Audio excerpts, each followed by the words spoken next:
Good morning to all of you. अभी हम लोग, जैसा कि आप जानते हैं, ये क्लास आपका क्लास 7 का है। इसमें हम लोग मैथ पढ़ रहे हैं और साधारण ब्याज सिंपल इंटरेस्ट का मैथ है। इसमें एक्सरसाइज 7E कंप्लीट कर रहे हैं और आज जैसा कि आप देख पा रहे हैं 4 क्वेश्चन आज हम लोग करने जा रहे हैं। 14, 15, 16 और 17, 14, 15, 16 और 17, ये 4 क्वेश्चन हम लोग आज करने जा रहे हैं। तो और ये चारों क्वेश्चन जो है आपका 7E चैप्टर का लास्ट चैप्टर माना लास्ट का क्वेश्चन है, ठीक है। और काफ़ी इंपॉर्टेंट क्वेश्चन है ये, आपके नॉलेज के अनुसार, नॉलेज के लिए, एग्ज़ाम्स के लिए काफ़ी इंपॉर्टेंट हो जाता है। तो क्लास को पूरा देखेंगे हम लोग और क्वेश्चंस को समझने का प्रयास कीजिए आप लोग, ठीक है। चलिए क्वेश्चन नंबर 14 हम लोग देख लेते हैं जल्दी से। तब तक मैं क्वेश्चन नंबर 14 लिख लेता हूँ यहाँ पे, ठीक है। क्वेश्चन नंबर 14 यहाँ पे आपके सामने है। कोई मूलधन 5 वर्षों में मिश्रधन का 4/5 हो जाता है, ठीक है। कह रहा है कोई मूलधन जो है, कोई मूलधन यानी P, ठीक है, 5 वर्षों में। तो P दिया हुआ है कितना, जो पहले दिया हुआ है सबसे पहले उसको लिखते जाएंगे। 5 वर्षों यानी टाइम दिया हुआ है 5 वर्ष का। मिश्रधन का 4/5 होता है ना। तो मिश्रधन यानी अमाउंट होता है, मिश्रधन का 4/5 होता है मूलधन, है ना। मिश्रधन का 4/5 होता है, तो मिश्रधन को मानना पड़ेगा। 100 रुपया मान लेते हैं, ठीक है। जब इसको मान लिए 100 रुपया, तो मिश्रधन का 4/5 यानी मिश्रधन का 4/5 ये हो जाएगा। आ रहा बात समझ में? काट दीजिए इसको, 5 दूनी 10, 20 यानी 20 चौ 80 रुपया। मूलधन आपका कितना हो गया? 80 रुपया। तो ब्याज की दर निकालना, यहाँ पे आर का वैल्यू निकालना, ठीक है। तो आर का वैल्यू निकालने के लिए सबसे पहले हम लोग को एस आई पता होना चाहिए, सिंपल इंटरेस्ट पता होना चाहिए, साधारण ब्याज पता होना चाहिए, ठीक है। तो एस आई कितना हो जाएगा, एस आई यहाँ पर निकाल देते हैं। एस आई बराबर का फार्मूला होता है, जब ए दिया हुआ है, पी दिया हुआ है, तो एस आई बराबर होता है ए माइनस पी। एस आई ए हो गया आपका 100, पी हो गया आपका 80, यानी दोनों को माइनस करेंगे तो 20 रुपया। अब यहाँ पे क्या है कि एस आई आपका निकल गया, तो सिंपली हम लोग एस आई का फार्मूला जानते हैं। एस आई बराबर होता है P into R into T by 100। S I बराबर 20 रुपया निकाला गया था, P का मान है 80 रुपया, R का मान है निकालना है, T का वैल्यू दिया हुआ है 5 वर्ष बाई 100। मल्टीप्लाई कर दीजिए, 20 इंटू 100, ये डिवाइड में इधर आएगा तो क्या हो जाएगा, मल्टीप्लाई में हो जाएगा, ठीक है, बाई 80 इंटू 5, ये निकल जाएगा आपका आर, यानी दर निकल जाएगा।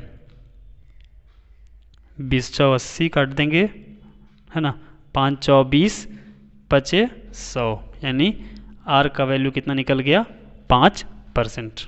बस यही चीज़ है। तो यहाँ पे सबसे पहले समझना ज़रूरी था कि P क्या कर रहा है और A क्या कर रहा है। ये चीज़ अगर आपके समझ में आ जाता है तो आप इसको बना सकते हैं। चलिए अगला क्वेश्चन कंप्लीट करते हैं। बहुत इजी क्वेश्चन है, बहुत इंपॉर्टेंट क्वेश्चन है, ठीक है। 15वां क्वेश्चन भी अच्छा क्वेश्चन है, ठीक है। तो मैं क्वेश्चन 15 लिख लेता हूँ। चलिए क्वेश्चन आपके सामने है 15वां क्वेश्चन, ये भी अच्छा क्वेश्चन है। कर रहा है कितने समय में, ठीक है, समय पूछ रहा है आपसे, टाइमिंग पूछ रहा है, कितने समय में इतना परसेंट दिया हुआ है, यानी ये आर हो गया 6 होल 1/4%, यानी इसको क्या करेंगे, पूर्णांक जो है इसको चेंज कर देंगे, तो 6 चौ 24, 1 25/4% लिख सकते हैं, है ना। चलिए आर दिया हुआ है, कितने समय में, इतना परसेंट वार्षिक ब्याज की दर से कोई धन, कोई जो धन है यानी मूलधन दुगना हो जाएगा, दुगना हो जाएगा, दैट मीन्स ए हो जाएगा, है ना।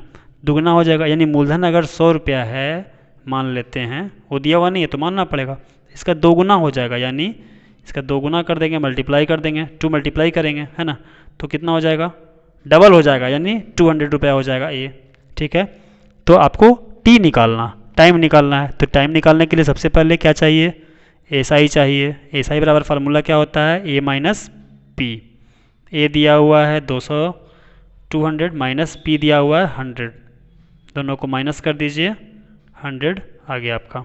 अब यहाँ पे क्या करेंगे, एस आई का फार्मूला लगाएंगे, P into R into T by 100। S I क्या निकाले हैं, 100, 100 equals to 100 into R, R हो गया कितना 25/4 है ना, 25, 4 नीचे चला आएगा है ना, टी निकालना है और ये 100 ये वाला, ठीक है। आ रहा बात समझ में, 100 से 100 ऊपर नीचे काट सकते हैं, कोई दिक्कत नहीं है, ठीक है। टी का वैल्यू निकालना, मल्टीप्लाई कर दीजिए, 100 को 4 से मल्टीप्लाई कर देंगे और इधर 25 आ जाएगा नीचे में, बराबर टी, 25 100 4 4 जा हो गया 16, यानी टी हो गया आपका 16 वर्ष। टी कितना हो जाएगा 16 वर्ष। तो ये भी क्वेश्चन अच्छा था, है ना। अभी हम लोग को 2 क्वेश्चन और करने हैं, क्वेश्चन नंबर 16 क्वेश्चन देखते हैं अभी, ठीक है। मैं क्वेश्चन उतार लेता हूँ तब तक, है ना। क्वेश्चन नंबर 16 क्या है कि 5% वार्षिक ब्याज की दर से, है ना, आर दिया हुआ है कितना 5% दर से कितने वर्षों में, कितने वर्षों में यानी टी निकालना, ठीक है।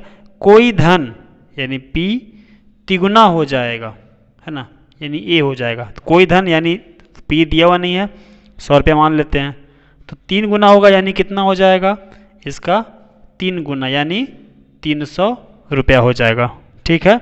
आपको टी निकालना, तो टी निकालने के लिए सबसे पहले एस आई निकालते हैं। एस आई का फार्मूला होता है ए माइनस पी, क्या होता है ए माइनस पी।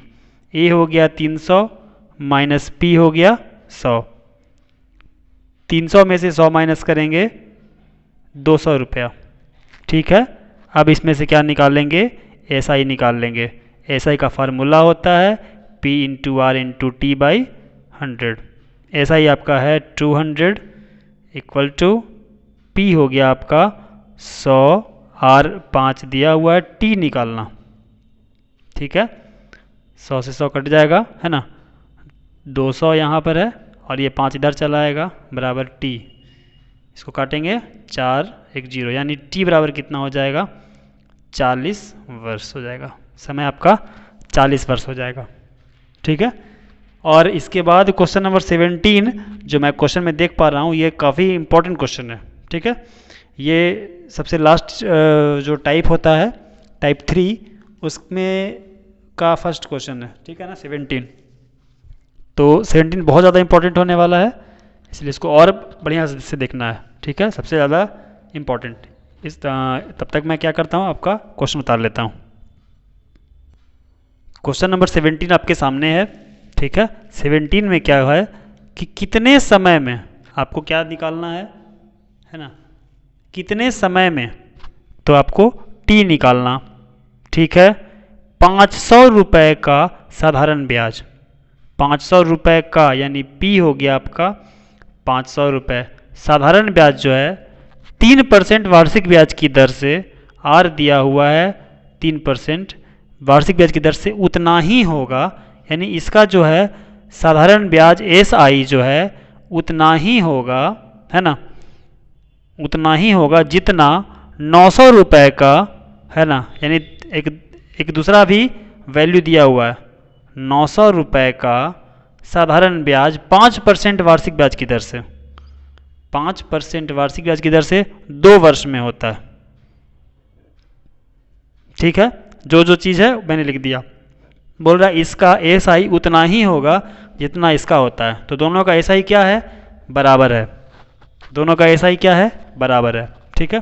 यहाँ से एस आई आप निकाल करके, है ना, इसमें मान रख करके टी का वैल्यू निकाल सकते हैं, चूँकि एस आई आपको निकाल लीजिएगा यहाँ पे, है ना, तो एस आई निकल जाएगा P into R into T, तीनों दिया हुआ है, एस आई निकल जाएगा। एस आई जब यहाँ निकल जाएगा तो वही एस आई यहाँ पर चला आएगा, उस एस आई से आप टी का मान निकाल सकते हैं, ठीक है। ये एक तरीका हुआ, आप जानते हैं उस चीज़ को, है ना, मैंने उसका हिंट दे दिया।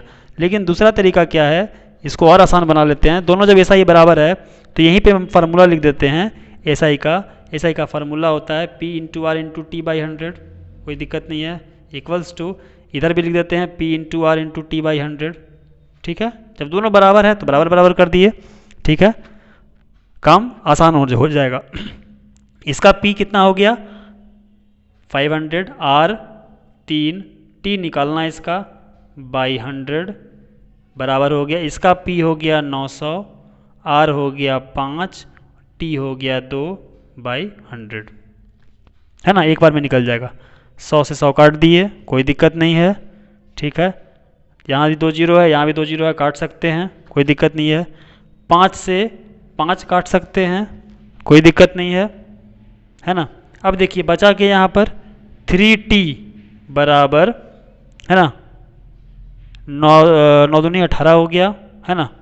चलिए तो t बराबर कितना हो गया 18, यहाँ 3 गुना में इधर आएगा तो भाग में हो जाएगा, है ना। देख लेंगे बढ़िया से, है ना। 3t बराबर ये कितना हो गया 9 दूनी 18, तो t बराबर कितना हो जाएगा 18/3 यानी 6 वर्ष। आ रहा बात समझ में? एक ही बार में मैंने उसको सॉल्व कर दिया, ठीक है। तो बहुत आसान प्रश्न था, ज़्यादा कुछ था नहीं, ठीक है। तो आज मैंने आपको जो भी बताया है क्वेश्चन नंबर 14, 15, 16 और 17, ये बहुत ज़्यादा इंपॉर्टेंट क्वेश्चन था, ठीक है। उम्मीद करता हूँ ये क्लास आपको समझ में आ रहा होगा, है ना। तो नेक्स्ट क्लास में हम लोग देखेंगे 4 क्वेश्चन बचा हुआ और है 18, 19, 20 और 21, ये 4 क्वेश्चन हम लोग नेक्स्ट क्लास में करेंगे, ठीक है। मिलते हैं हम लोग नेक्स्ट क्लास में, तब तक के लिए आप अपना ख्याल रखिए, हंसते मुस्कुराते रहिए, टेक केयर।